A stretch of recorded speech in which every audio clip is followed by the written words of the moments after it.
The gentleman yields. The chair now recognizes Ms. Trahan for her 5 minutes of questioning. Thank you, Mr. Chairman, and thank you to all the witnesses here today. Dr. Havers, you testified that we will almost certainly face future pandemics, and that despite the lessons of COVID-19, the United States is now less prepared to respond than we were in 2020. Since January, more than 1,450 research grants have been terminated, cutting over $750 million in funding in the name of government efficiency. Researchers say that this has wasted years of taxpayer-funded work and forced critical studies to just shut down. Some of those terminated grants include projects to improve recruitment for Alzheimer's clinical trials, increase vaccine uptake, study in utero exposure to contaminants in drinking water, prevent sexually transmitted infections with common antibiotics, test flu and COVID vaccine reminder tests, prevent HIV transmission and train HIV researchers and public health professionals, support early career scientists, and train the next generation of pediatric researchers. I mean, these cuts are creating a lost generation of scientists, shrinking graduate and postdoctoral training programs, blocking young researchers from securing funding to start labs or launch studies, and pushing some to just leave the country altogether. You've testified that changes to the CDC have made us less safe.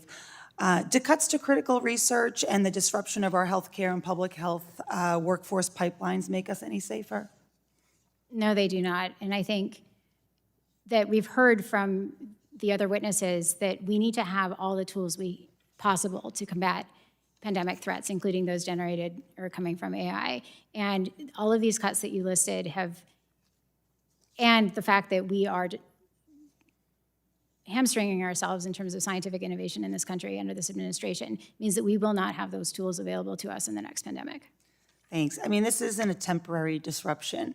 It is a long-term brain drain that weakens our public health preparedness, our research capacity, and just the stability of our national scientific enterprise. On that note, I do want to turn to the reauthorization of the Pandemic and All Hazards Preparedness Act, or PAPA.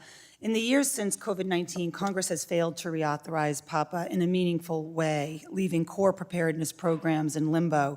Programs like the Hospital Preparedness Program, Public Health Emergency Preparedness Grants, and the Strategic National Stockpile currently lack clear reauthorization, despite being foundational to our national response capacity.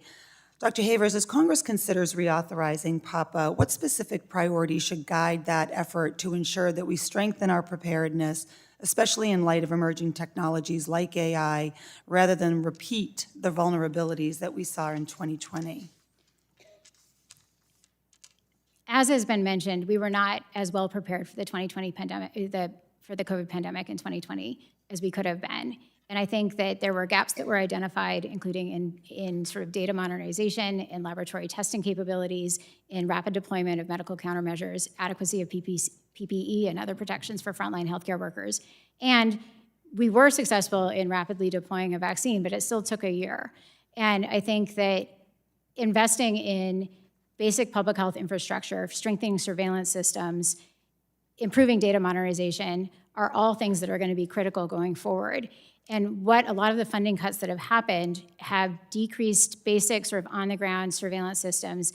I ran COVIDNet at CDC, and the last 4 years we put a lot of time and money and energy into speeding up data collection and transfer to continue to be able to produce high-quality data.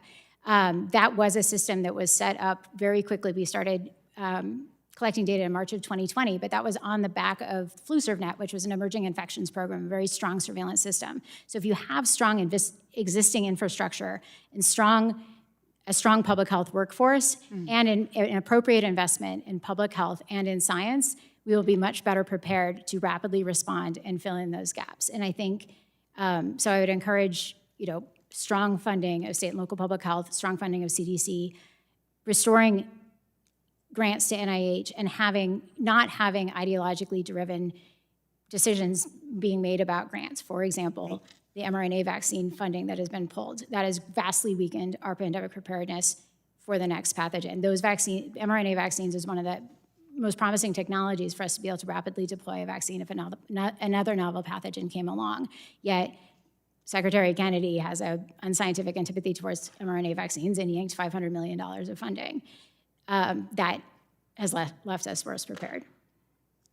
Thank you so much. I'll submit my last question in writing, but I appreciate your thoroughness. I yield back.